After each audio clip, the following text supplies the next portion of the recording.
दारुल उलूम सिराजुल मसाजिद, ये है जी वो मस्जिद।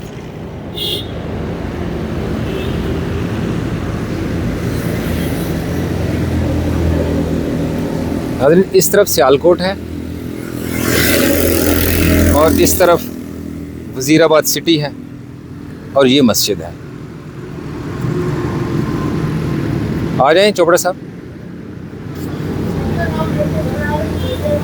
करें अपना कैमरा ऑन करें, आप भी बनाएं वीडियो।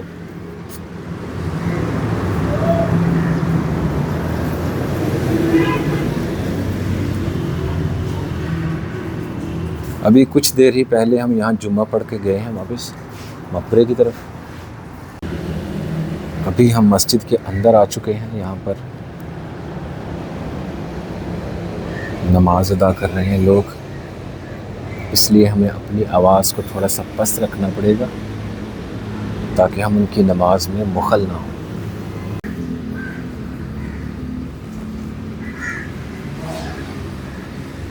चोपड़ा साहब, यहाँ तो लाइटें भी बंद हैं।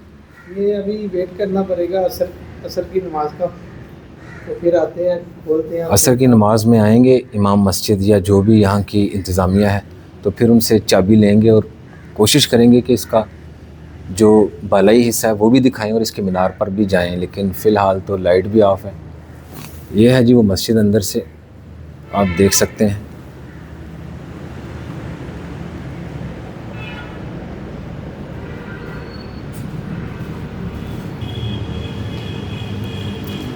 चोपड़ा साहब, वो जो साहिब नमाज़ पढ़ रहे हैं वो फ़ारिग हो गए नमाज से, उनसे कुछ तफसीलात पूछें, शायद वो कुछ बता सकें।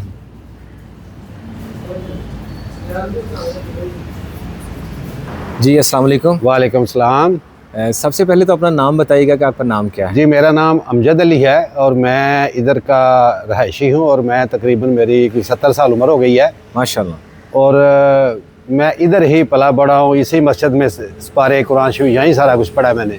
एक तारीख़ होती है जो कि इंटरनेट पर मौजूद है, कुतुब में मौजूद है जी। कुछ चीज़ें होती हैं जो सीना बसीना चलती हैं।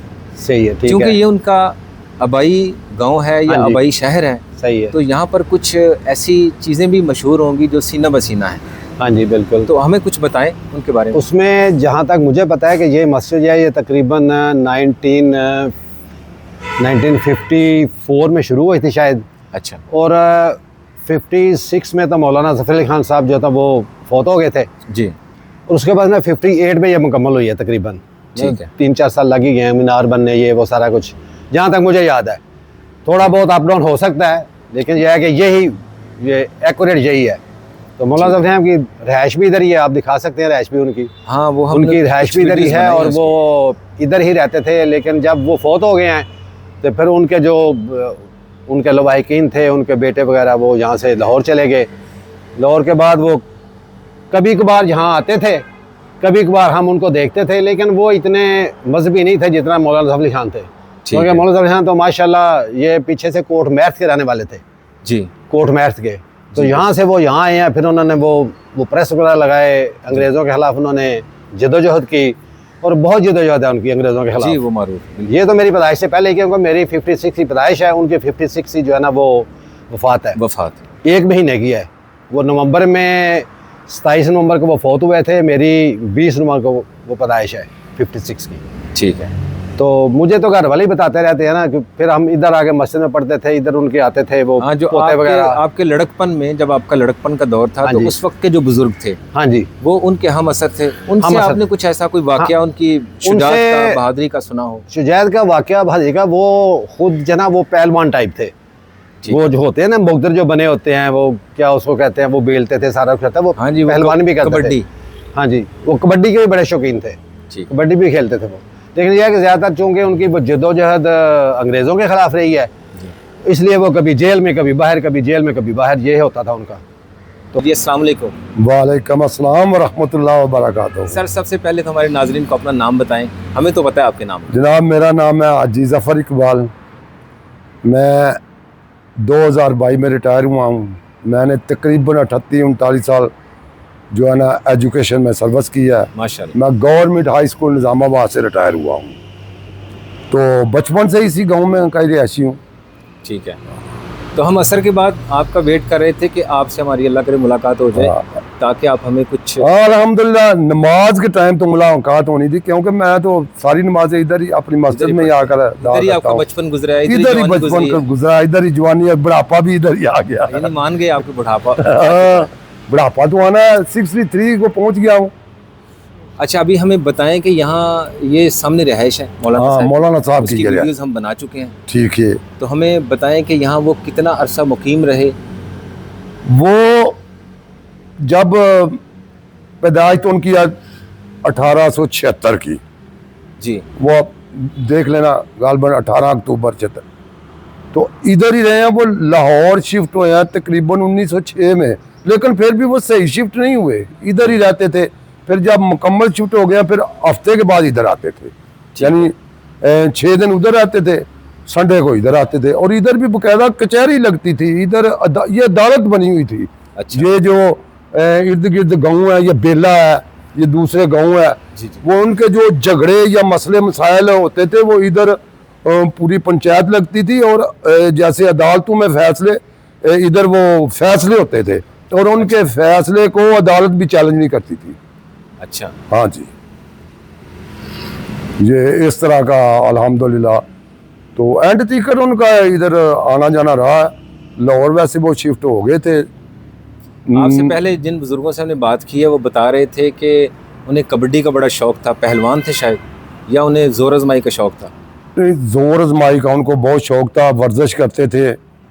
वैसे भी वो एक दफ़ा का जो है ना, वो मैं बुजुर्गों से ही वाक़या सुना है ये, कि अल्हम्दुलिल्लाह उनमें ताकत भी बहुत थी। कि लोग जो ये तूड़ी नहीं, तूड़ी जी, ये लेकर आते, वो इधर जो दूसरा गेट है, कोठी का 2 गेट है ना, एक इधर एक आगे जिससे आप एंटर हुए हैं, उधर वो खड़े हो गए। और 2-3 आदमी जो वो सर पे वो तूड़ी उठाए लाते, तो वो कहते मैंने देखना है कि किसकी तूड़ी ज़्यादा है। वो आदमी को तूड़ी समेत उठा लेते थे। अच्छा, ये बिल्कुल मैंने उन बुजुर्गों से ये बात सुनी है जिन्होंने खुद देखा है ये वाक़या। ऐनी शाहिद, यानी ऐनी शाहिद जो है, इस तरह की अल्लाह ताला ने उनको ताकत भी दी थी। दूसरा इधर बाग था काफ़ी बहुत अच्छा, हर किस्म के पौधे थे, और खुद गोडी करते थे, माली भी रखा हुआ था। यानी जिस्मानी ताकत भी थी और ईमान की कुव्वत भी। ईमान की कुव्वत तो आज साबित आते, वो तौहीद परस्त थे, बड़ी ईमानी कुव्वत थी अल्हम्दुलिल्लाह। उन्होंने नाते लिखी, मस्जिद उसका सबूत है। मस्जिद उसका सबूत है। फिर ये भी है, देखो ना, वो सामने लिखा है, नमाज अच्छी, हज अच्छा, रोज़ा अच्छा, ज़कात अच्छी, मगर मैं बावजूद इसके मुसलमान हो नहीं सकता। न जब तक कट मरूं हाजा यसरब की इज्जत पर, खुदा शाहिद कामल मेरा ईमान हो नहीं सकता। ये मौलाना साहब को बहुत ज़्यादा कलाम है, बहुत ज़्यादा कलाम है। अच्छा, उधर मस्जिद के तू दूसरी तरफ भी लिखा है कि वो कुरान के तर्जमा है कि खुदा ने आज तक उस कौम की हालत नहीं बदली, ना हो खुद ख्याल जिसको अपनी हालत के बदलने का। वो बहुत उन्होंने बड़ी नातें लिखी हैं। मस्जिद के बारे में कुछ बताएं कि यहाँ उन्होंने अपनी ज़ेर निगरानी इसको तमीर ये मस्जिद नहीं, उन्होंने खुद अपनी ज़ेर निगरानी उन्होंने ये जो है ना ये तमीर कराई है। वो है 27 नवंबर 1956 में वो फौत हुए। मस्जिद 1950 में तैयार हो चुकी थी। ठीक है, मस्जिद 1950 में तैयार, बुनियाद जो है वो मौलाना जफर अली खान ने खुद ही रखा था और सारी खुद ही मुकम्मल करवाई थी। तो अभी हमें मस्जिद दिखाएंगे। हाँ आए, ये सीन है मस्जिद का। और अल्हम्दुलिल्लाह ये आप भी आगे मीनार है, सीढ़ियाँ ऊपर छत पे जाती हैं, आदमी चला जाता है। इधर है पहले मस्जिद देखते हैं इधर से, और फिर आखिर में हम ये बरामदा है, चढ़ेंगे इंशाल्लाह। मैं लाइट ऑन करूं।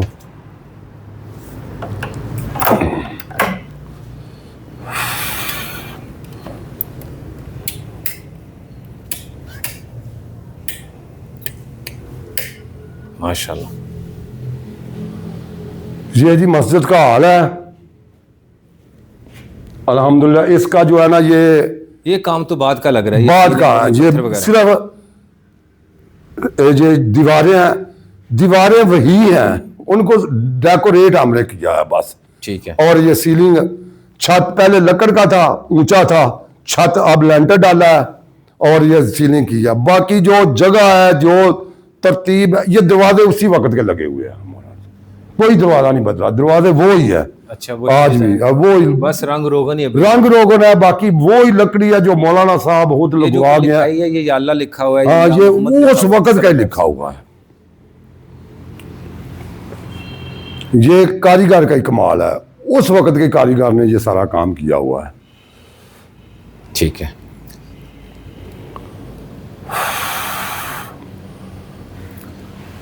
बहुत माशाल्लाह आज के रसूल सल्लल्लाहु अलैहि वसल्लम थे, जी। नेक आदमी थे, दर्द रखते थे, और ये जो हमारे लीडर मौलाना साहब के साथी थे, मौलाना कायदे आजम साहब के साथी थे। जी जी बिल्कुल, उनके साथ जो पाकिस्तान बनाने की जिद्दोजहद जो है उनमें बराबर का इनका हिस्सा है। इन्होंने, इनके वालिद ने अखबार शुरू किया था जमींदार, जी जी, जो कि बड़ा मकबूल हुआ, फिर उसका फिर इन्होंने वो संभाला। 1908 में फिर ये लाहौर ले गए। 1908 तक इधर ही था। वो दूसरा था वो टोके की तरह वाला जी, प्रेस, वो बिजली वाला नहीं था, मैनुअल। मैनुअल था। उसके बाद लाहौर शिफ्ट हो गया। फिर इनके अखबार ने बहुत तरक्की की है, और इन्होंने इतने मुजाहिद आदमी थे कि इन्होंने बड़ी सजाएं भी काटी हैं। जी जी, जेल काटी है। इन्हें जेलें काटी हैं, इनको बर्फ पे लटाया जाता रहा है, बड़ी सजाएं इनको मिली हैं। इन्होंने ऐसे नहीं, और लेकिन दिलेर थे, बहादुर। दिलेरी में मैंने बुजुर्गों से जो सुना है कि बहुत कम आदमी इतने दिलेर होते हैं, और दिलेरी थी ईमान की ताकत की वजह से, बेशक जज्बा ईमानी था, ईमान की ताकत उनकी थी। शायरी और तहरीरों में भी दिखाई देता है। हाँ, वो देख लो बहुत ज्यादा उनके हमारे सहाफी भी हैं। ऊपर चले चले अब आपको ऊपर छत दिखाते हैं, ये बंद कर देना। जी, बंद कर दें। चोपड़ा साहब आ जाएं, कुछ आप भी बोलें हमारी वीडियो में। सरकार, आप लोग आपकी ज़ियारत कर रहे हैं, नए व्लॉगर, पहला व्लॉग है आपका। नवीद साहब, आपकी इतनी प्यारी मुस्कुराहट है। नवीद साहब जी जी, उतो वो उत्ते जान की तो नहीं जरूरत मेरी। अभी हम चले जाते हैं, ठीक है। ये नाज़रीन, अब हम मीनार के ऊपर जाने लगे। चले? जी चोपड़ा साहब, आप आगे, पहले आप गिरेंगे। अच्छा चोपड़ा साहब, इन सीढ़ियों की हालत जो है वो काफ़ी खस्ता है, बड़ी एहतियात के साथ आएँ, अल्लाह पाक खैर रखे। ये काफ़ी पुरानी सीढ़ियाँ हैं, इसलिए एहतियात ज़रूरी है। ये इसका नाज़रीन दूसरा पोर्शन है।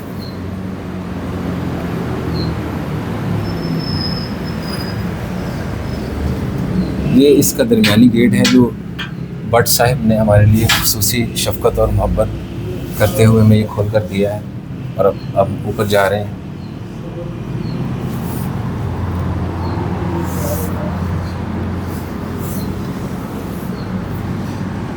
ये इसकी छत है।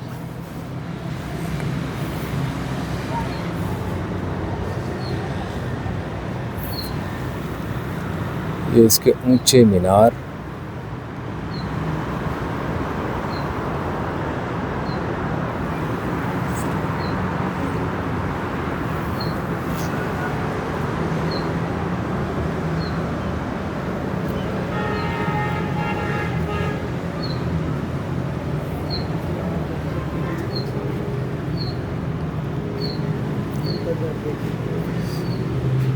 दो बड़े मीनार हैं नाज़रीन, आप देख रहे हैं। एक इस तरफ है, एक मीनार ये है, और दूसरा ये सामने मकबरा है, अभी हमने आपको दिखाया।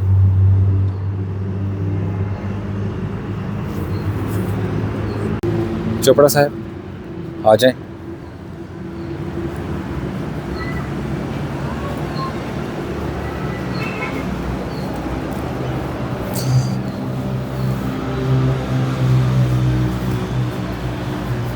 चोपड़ा जी ध्यान से आइएगा, कुछ सीढ़ियाँ टूटी हुई हैं, जैसे ये देखिए नाजरीन, ये देखिए, और ये सीढ़ी देखिए, और ये देखिए, ये इनकी हालत है। बहुत एहतियात की ज़रूरत है। चोपड़ा साहब आपका वज़न ज़्यादा है, आपको ज़्यादा एहतियात की ज़रूरत है।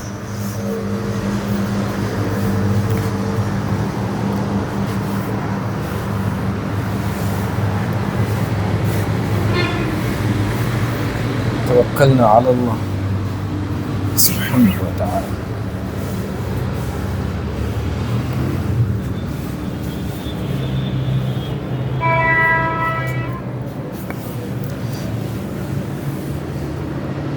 हाँ जी, आ रहे हैं। हाँ जी, आ रहा हूँ। चोपड़ा साहब भी मेरी तरह एहतियात के साथ ऊपर आ रहे हैं और अभी हम बिल्कुल टॉप पर पहुंचने वाले हैं। ऊपर से आपको व्यू दिखाते हैं।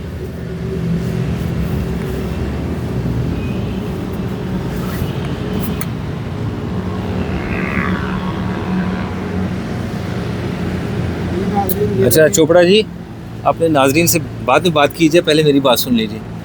ये जो साइडों पे जालियाँ हैं ना, ये जालियाँ, इसके साथ नहीं, इनके साथ हमने टेक नहीं लगानी है, टच भी नहीं। टच भी नहीं होना। ये रिस्क है। ये देखिए, इस वक्त हम इंतहाई बुलंदी पर हैं और थोड़ा सा हमें एहतियात की भी ज़रूरत है, शायद ज़्यादा एहतियात की ज़रूरत है, क्योंकि ऊपर इसकी जो दीवारें हैं ये बिल्कुल बोसीदा हैं। हमें कहा गया कि इसके साथ आपने टच नहीं होना, वरना ये गिर सकते हैं। नाज़रीन, ये जो रोड है ये वज़ीराबाद सिटी की तरफ जाती है और इस तरफ सियालकोट है। ये करमाबाद का इलाका है।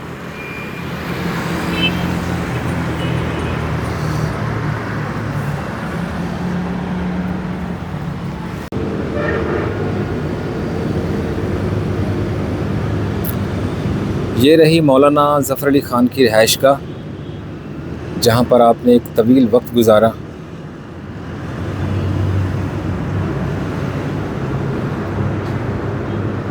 ये रिहाइशगाह, ये आपके हाथों से बनाई हुई मस्जिद और फिर इसी मस्जिद के पीछे आपका मकबरा है।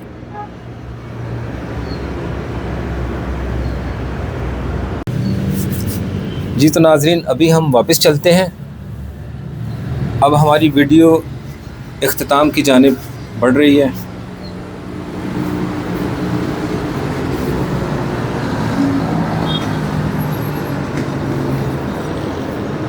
चोपड़ा साहब बहुत बारीकी से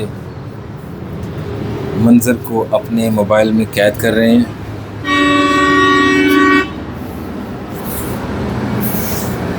चोपड़ा साहब, एक सीढ़ी ते दो पैर ना रखियो जो अल्लाह दा वास्ता जो।